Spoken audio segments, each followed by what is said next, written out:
شيء شير كوين الله حجي ما ثانك يو علي طيب ثانية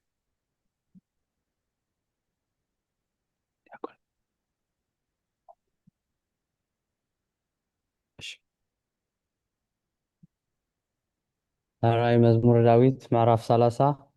أبونا أبيكشي ولا تنسعي نقولنا مزمور داويت معرف 131 أبونا أبوي مرقتا سمراب مزمور داويت معرف 132 ممهر تخلو نقولنا مزمور داويت معرف 133 ماما ملو مزمور داويت معرف 134 ماما بري مزمور داويت معرف 137 ماما سارة مزمور داويت معرف 138 أدينا إلسابيت وأنا مش قدير الشيء حري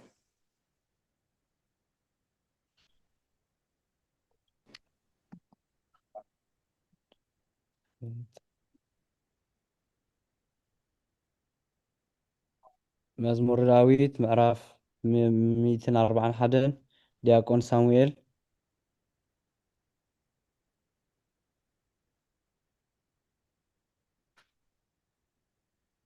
مزمور داويت معرف 242 ماما فرويني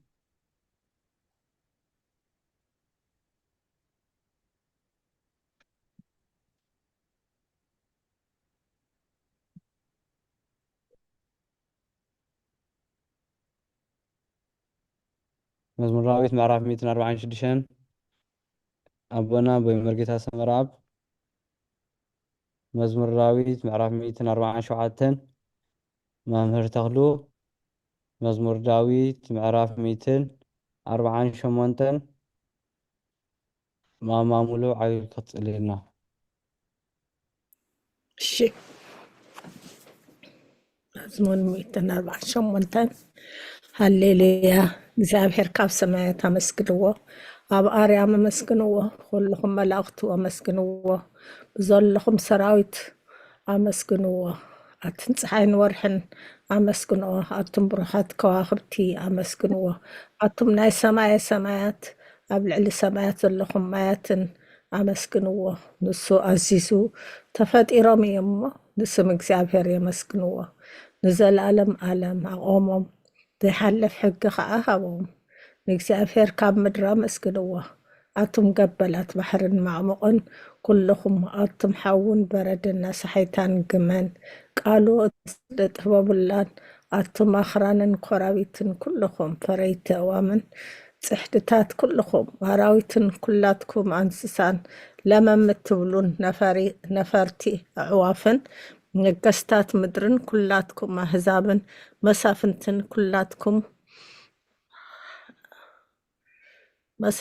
ኩላትኩም ፈረቲ ምድሪ ኣጓቡዝን ጎራዙትን ዓበይቲ ምስ ንኣሽቱ ስሙ በይኑ ልዑል እዩ ኣሜን ግርምኡ ኣብ ልዕሊ ሰማይ ምድርን እዩ እሞ ንስም እግዚኣብሔር የመስግንዎ ንህዝቡ እውን ቀርኒ ኣልዓለ ስለዚ ኩሎም ቅዱሳኑ ደቂ እስራኤል እቲ ዝቐርቦ ህዝቢ የመስግኖ ኣሎ ኣሜን ሃሌሉያ ሃሌሉያ آمين ምስጋና ይኹን እግዚአብሔር ቅዱስ ኃያል ቅዱስ ሕያው ዘይመውት ወንጌል ሉቃስ ምዕራፍ 2 ካብ ቁጥሪ 25 ሳብ 32 ንሆ ድማ ኣብ ኢየሩሳሌም ስምዖን ዝበሃል ሰብኣይ ነበረ ሰብኣይ ዝጻድቕ ንኣምላኽ ዝፈርሕ ንጽናዕ እስራኤልን ጽበ ነበረ መንፈስ ቅዱስ ድማ ነበሮ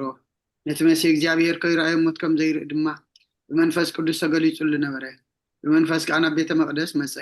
ወለዱ ነቲ ኢየሱስ ህፃን ከም ስርዓት ገገብሩ ምስኣተው ስምዖን ድማ ኣብ ኢዱ ሓቆፎ ንኣምላኹን ከም ዝናበለ ባረኾ ወጎይታይ ነቲ ንኣሕዛብ ምግላፅ ብርሃን ንህዝቢ እስራኤል ክምረት ክኸውን ኣብ ቅድሚ ኩሉ ዘዳለኻዮ ምድሓንካ ዓይንተይ ካብ ረኣያስ እጅ ከም ዘረባኻ ንባሪኻ ብሰላም ተፋንዎ ኢኻ በለ ምስጋና ንእግዚአብሔር ኣምላኽ ይኹን ኣሜን ኦ ክርስቶስ ኣምላኽና ብሴራ ኣቦኻን መንፈስ ቅዱስን ለመን ኩሉ ሰዓን ንሰግደልካ ኣለና ኣሜን آمين ماما بري كفلتات ጸሎት ክፍልታት ጸሎት እንሆ ኣብ ቅድሚ እቲ ቁኑዕ ፈራደይ ክቐውም ተዳልየ ኣለኹ እቲ ኣብ መገጋይ ዝሓለፈ ዕድመይ ንኩነኔን ንፍርድን ርቁዕ ስለ ዝኾነ ብብዝሒ ሓጢኣት ይርእልን እንቀጥቅጥን ኣለኹ። ግን ነፍሰይ ገና ኣብ መሬት ትነብሪ ካብ ሃለኹስ ተነስሒ። ምክንያቱ መሬት ኣብ መቃብር ኣይውድሶን እዩ፣ ኣብ ሞት ከዓ ዝዝክሮ የልቦን።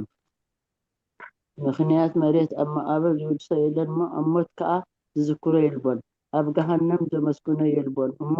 ካብ ድቃስ ስክት ተንሲእኽና መድሕንኪ ብንስሓ ኣምላኸይ መሓረንን ኣድሕነንን እናበልኪ ተማሕፀኒ። ስብሓት ለኣብ ወወልድ ወመንፈስ ቅዱስ አሜን። ማማ ሳራ መዋዕለ ሰብ ዘይውዳእ እሺ ዝወደይ መዋዕለ ሰብ ዘይውዳእ እዚ ዓለም እዚኣ ከዓ ንዘለዓለም ዝነብር እንተዝኸውን ሲ ነፍሰይ ንጹር ዝኾነ ምክንያት መሃለወኪ ነይሩ። ግን ከእቲ ጽዩፍ ዝኾነ ተግባራትክን እቲ ሕማቕ እከይክን ኣብ ቅድሚ እቲ ሓቀኛ ፈራዲ ምስ ዝቕላዕ ኣብ ሃጢኣት ዓራት ተሰጢሕክስ ኣብቲ ሸለልተኛን ከዳእን ስጋ ክኸለኺ እንታይ እዩ ትትህብዮ መልሲ? ኦ ክርስቶስ ኣምላኸ በቲ ኣዝዩ ዘፍርህ መንበር ፍርድኻ ኣስንብድ፣ ነቲ ዘለዓለማዊ ፍርድኻ እውን እምብርከኽ፣ በቲ መለኮታዊ ነፀብራቕ ብርሃንካን ቀጥቅጥ ኣለኹ። ኣነ ህሱም ልኑስ ኣብ ዓራተይ ደቂሰ ዘለኹ ኣብ ሂወተይ እውን ዘይግዱስ ዝኾንኩ ናይቲ ተቐባል ቀረፅ ኣብነት ብምውሳድ ኣፍ ልበይ እናወቃዕኹ ኦ ኣምላኸ ኣነ ገበነኛ እሞ ይቕረበለለ ይብል ኣለኹ። ይዜኒ ወዘልፈኒ ወለዓለም ዓለም ኣሜን። አሜን። ማማ ኣዴና ኤልሳቤጥ ኦ ንጽሕቲ ድንግል ክትጽልይና። ኦ ንጽሕቲ ድንግል ናብ ባርያኺ እቲ ቅልጡፍ ጽላል ረድኤትኪ ዘርግሒ፣ ነቲ ኣብ ሕልናይ ከም ናዕበል ዝገማጠል ክፉእ ሓሳባት ካባይ ኣርሕቕዮ። ነታ ሕምምቲ ነፍሰይ ብኽንትነት ኣዝዩ ዝሃለዋታ ጠፊእዋ ኣሎ እሞ ናብ ጸሎትን ንቕቓሕን ኣበግስያ። ምክንያቱ ንስኺ ከዓሊትን ምሕረት እትልምን ኣላይት ኣደን ኢኺ፣ ኣደ ምንጪ ህይወት ንጉሰይን ኣምላኸይን ጎይታ ኢየሱስ ክርስቶስ ተስፋይ ኢኺ። ኣሜን አሜን። ህይወት የስማዕና ዲና ኤልሳቤጥ ዲያቆን ሳሙኤል ኦ ጎይታ ጽልየኒ።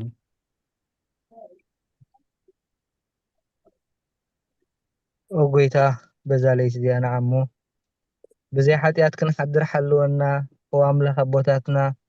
ንስኻ ብሩኽ ኢኻ፣ በረኸትካ ኣዝዩ ብዙሕ እዩ። ቅዱስ ስምካ ንዘለኣለም ክብሪ ዝመልኦ እዩ። ኣሜን። ኦ ጎይታ ከምቲ ኣባኻ ተወኪልናዮ ዘለና ምሕረትካ ከምኡ ትኾነልና። ዓይንቲ ኩሉ ንዓኻ ይጽበያ ኣለዋ፣ ንስኻ ከዓ ብእዋኑ ምግቢ ትህቦም። ኦ ኣምላኽና ንመድሓኒናን ኦ ተስፋዊ ሰናት ኩላ ምድሪ ስምዓና። ኦ ጎይታ ንስኻ ኢኻ ካብዚ ዓሌት ንዘለኣለም ተድሕነናን ትዕቁበናን። ኣሜን። ኦ ጎይታ ብሩኽ ኢኻ እሞ ሓቅነትካ ኣረዳእኒ። ኦ ጎይታ ብሩኽ ኢኻ እሞ ክብርኻ ኣብርሃለይ። ኦ ጎይታ ምሕረትካ ንዘለኣለም ይነብር። ኦ ጎይታ ንዓይኒ ተግባር ኢድካ ካብ ወለዶ ናብ ወለዶ መዕቆብየ ስለ ዝኾንካ ኣይትንጸገኒ። ኦ ጎይታ ንዓኻ በዲለየ እሞ መሓረኒ ነፍሰይ ኣድሕና እናበልኩ ጽሊ ኣለኹ። ኦ ጎይታ ኣባኻ ተወኪለ ኣለኹ እሞ ኣድሕነኒ፣ ፍቓድካ ክገብር ከዓ መሃረኒ። ንስኻ ኣምላኸይ ንፈልፋሊ ህይወት ኢኻ፣ ብብርሃንካ ድማ ኢና ብርሃን ንርኢ። ምሕረትካ ናብቶም ዝፈልጡኻ ክብርኻ ከዓ ናብ ቁንዓት ልቢ ትምጻእ። ጸጋን በረኸትን ምስጋናን ብሓቅናትካ እዩ። ኦ ቅድሚ ዓለም ዝነበርካን ንዘለዓለም ትነብርን ዘለኻን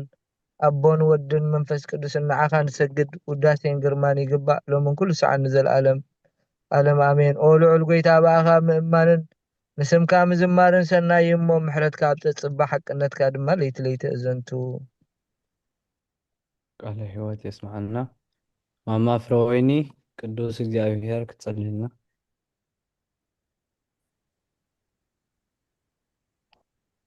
الرحيم نصيبك እግዚአብሔር ቅዱስ ኃያል ቅዱስ ሕያው ዘይመውት ካብ ቅድስቲ ድንግል ማርያም ተወልደ መሓረና። ቅዱስ እግዚአብሔር ቅዱስ ኃያል ቅዱስ ሕያው ዘይመውት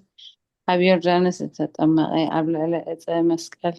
ምእንታና ዝተሰቕለ መሓረና። ቅዱስ እግዚአብሔር ቅዱስ ኃያል ቅዱስ ሕያው ዘይመውት ኣብ ሳልሰይቲ መዓልቲ ካብ ሞት ዝተንስአ ብምስጋና ናብ ሰማይ ዝዓረገ ኣብ የማን ኣቦ ዝተቐመጠ ኣብ ህያዋንን ሙታን ክፈርድ ከም ብሓድሽ ክመጽእ እዩ እሞ ጎይታ መሓረና። ምስጋና ንኣቦን ወልድን መንፈስ ቅዱስን ሎምን ኩሉ ሰዓትን ዘለዓለም ኣሜን።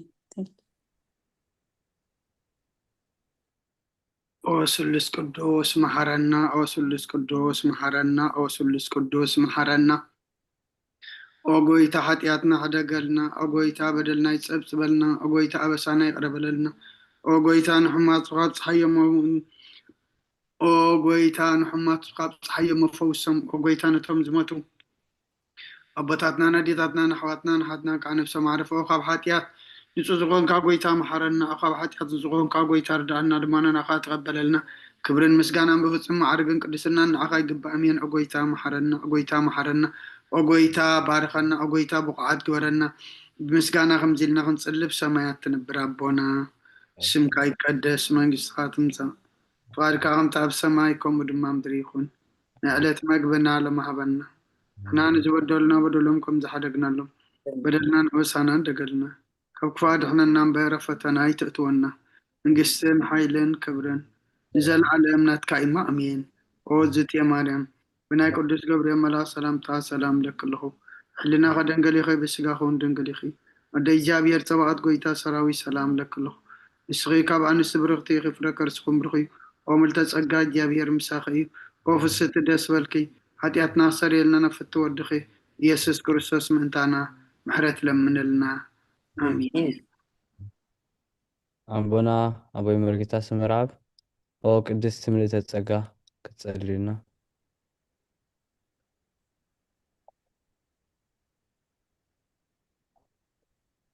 ምስጋና ንቅድስቲ ድንግል ማርያም። ኦ ቅድስት ምልዕተ ጸጋ ኩሉ ግዜ ድንግል ዝኾንክ ወላዲተ ኣምላኽ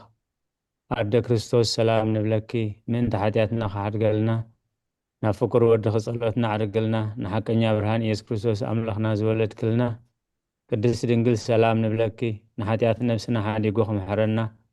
ናብ ጎይታ ለምነልና። ኦ ቅድስት ድንግል ማርያም ወላዲተ ኣምላኽ ንዘርኢ ሰብ እምንቲ ኣማላዲት ናብ ወድኺ ኢየሱስ ክርስቶስ ብሕድገት ሓጢአት ከጸጎና ለምነልና። ኦ ናይ ሓቂ ንግስቲ ድንግል ሰላም ንብለኪ ኦ ንኣማኑኤል ኣምላኽና ዝወለድክልና ኩርዓት ዘርእና ሰላምታ ነቕርበልኪ። ኦ ድንግል ብጎይታ ኢየሱስ ክርስቶስ ዝተኣመነት ኣማላዲት ሓጢአትና ምእንቲ ክሓድገልና ተዘከርና። ስለ ቃላቱ እግዚአብሔር ዝተመስገነ ይኹን።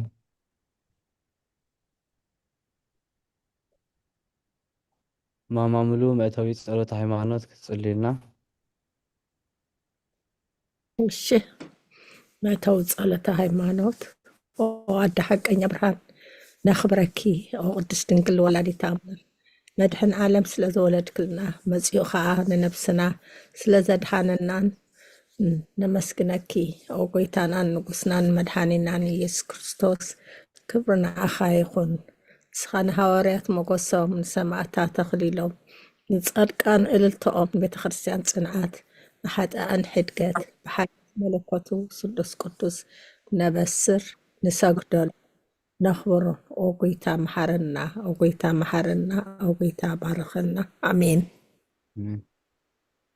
መምህር ተኽሉ ናይ ሃይማኖት ጸሎት ክትጽልዩልና ናይ ሃይማኖት ጸሎት ኩሉ ብዝሓዘ ሰማይን ምድርን ዝርአን ዘይርአን ብዝፈጠረ ብሓደ እግዚኣብሔር ኣብ ንኣምን ብሓደ ጎይታ ብኢየሱስ ክርስቶስ ዓለም ከይተፈጥረ ምስኡ ህልው ብዝኾነ ወልዲ ኣዋህድ እውን ንኣምን ካብ ብርሃን ዝተረኸበ ብርሃን ካብ ሓቀኛ ኣምላኽ ዝተረኸበ ኣምላኽ ዝተወልደ እምበር ፍፁም ዘይኮነ ብመለኮቱ ምስ ኣብ ማዕረ ዝኾነ ኩሉ ብኡ ዝተፈጥረ ብዘይክኡ ግና ኣብዚ ምድሪ ዘሎ ይኹን ወይስ ኣብ ሰማይ ዘሎ ምንም ዝተፈጥረ የልዎን ምእንታና ምእንቲ ሰብ ምእንቲ ድሕነትና ካብ ሰማያት ዝወረደ ብመንፈስ ቅዱስ ካብ ቅድስቲ ድንግል ማርያም ስጋ ለበሰ ሰብ ኮነ። ሰብ ኮይኑ ድማ ብዘበን ጴንጠናዊ ጲላጦስ ምእንታና ተሰቕለ፣ ሓመመ፣ መከራ መስቀል ተቐበለ፣ ሞተ፣ ተቐብረ፣ ኣብ ቅዱሳን መጽሓፍቲ ተጻሕፈ፣ ኣብ መበል ሳልሳይ መዓልቲ ካብ ሙታት ተፈይዩ ተንስአ፣ ብክብሪ ናብ ሰማይ ዓረገ፣ ኣብ የማን ኣቦኡ ተቐመጠ፣ ከም ብሓድሽ ንሕያዋንን ምዉታንን ክፈርድ ብክብሪ ክመጽእ እዩ። ንመንግስቱ እውን መወዳእታ የብሉን። ጎይታናን መሕወይናን ብዝኾነ ካብ ኣብ ሰረፀ መንፈስ ቅዱስ ንኣምን ምስ ኣብን ወልድን ንሰግደሉን ነመስግኖን ብነቢያት ዝተዛረበ እዩ። ልዕሊ ኩሉ ናይ ሃዋርያት ጉባኤ ብዝኾነት ብሓንቲ ቅድስቲ ቤተክርስትያን ንኣምን። ንሕድገት ሓጢአት ብሓንቲ ጥምቀት እውን ንኣምን።